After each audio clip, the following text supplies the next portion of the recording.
And let me put the question like that. What is the solution to Britain's crime epidemic? We hear about people saying, well, you've got to be tougher on crime.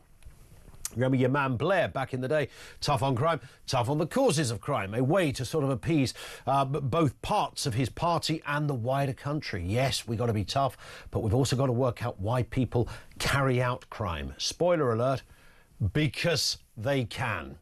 And because they want to. And yes, of course, there's going to be somebody who's had some kind of psychological breakdown, the weeping mother who is literally skint, so nick some baby milk. But we're not really talking about that. We've sort of rolled over in this country and got used to the idea that crime, and lots of crime, is just part of everyday life. Look at the amount of stories that don't even get a headline, often not even a mention in your local newspaper. We've got violence of all kinds going on, from the very serious, where we're living in a time where small children are killed attending a holiday school club, where having your house robbed is not always something you even call the police for.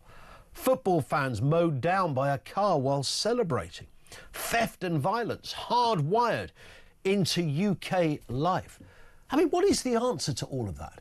Because we hear, you've only got to watch what's that dreadful programme that was good back in the day? Question Time. You watch one of those and, you know, people are, yes, we're putting this initiative here and the Prime Minister is going to do this. And it doesn't matter whether it's Tory or Labour. Is it about just fundamentally getting tough on crime? Is the answer to solving crime making it a pastime or a pursuit that you would be so deeply dangerous and unappealing because the consequences were just too harsh? Is that the answer? Now, of course, the counter to that is, well, it's not the answer because criminals don't bank on getting caught. They think they can get away with it, so no, it's not the answer. I'm not so sure. I mean, knife crime is the obvious one, where there almost seems to be a complete absence of any sort of penalty for walking around with a big blade stuffed in your pocket.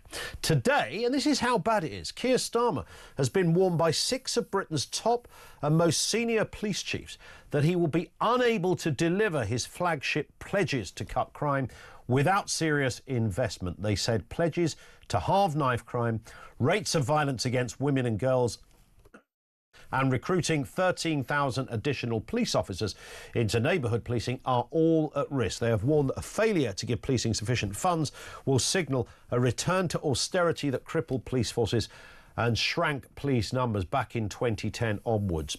And of course, we know what happened there. They warned that their inability to secure outcomes for victims is at risk without sustainable investments. The police have to... 6 top police officers have to write to a newspaper to make their point. Is that how bad it's got? They're not sitting around having a powwow at the Home Office or in Number 10. They've got to collectively write a letter to a newspaper, this was the Times in this case, explaining the seriousness, the perilous position of policing in this country. Should we not just throw loads of money at the whole thing? Coppers, jails, the whole thing. On top of that, Sir Keir Starmer's plan to release prisoners early could be of net detriment to public safety and risks undermining confidence in policing and criminal justice. These are the heads of the Met Police, MI5 and National Crime Agency. Senior figures from the world of policing and security have raised significant concerns about the impact of the government's plans to release thousands of prisoners after they've served as little as a third of their sentencing. So you've got the top cops saying, we just need more. If you want to cut the crop, we need more money. You've got the National Crime Agency and MI5 saying releasing people at this level could be really dangerous. There's some really horrible people that are going to be released. Meanwhile, this is where it gets better. The man who's essentially in charge of policing in the crime-ridden UK capital of London has come up with a plan. Sadiq Khan, that bastion of common sense, says he would legalise cannabis. God, this man's a genius.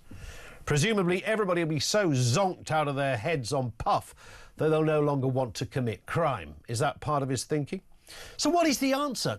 What's the solution to Britain's crime epidemic? Is it about essentially getting tougher? Is it that simple? Whatever it costs, is that ultimately the answer to rising criminality. And it's the kind of criminality, the barbarism we are seeing, the casualness with which everything from shop theft to serious assault takes place, and the lack of faith many people have in our institutions, not least the police and government. You put it all together, you've got this big cocktail of absolute horror that we are seeing out there, to the level, to the point where we almost gloss over it. It's become intrinsic to our everyday lives. Oh, we just live in a place that's full of criminality. So what is the answer? What is the solution to Britain's crime epidemic?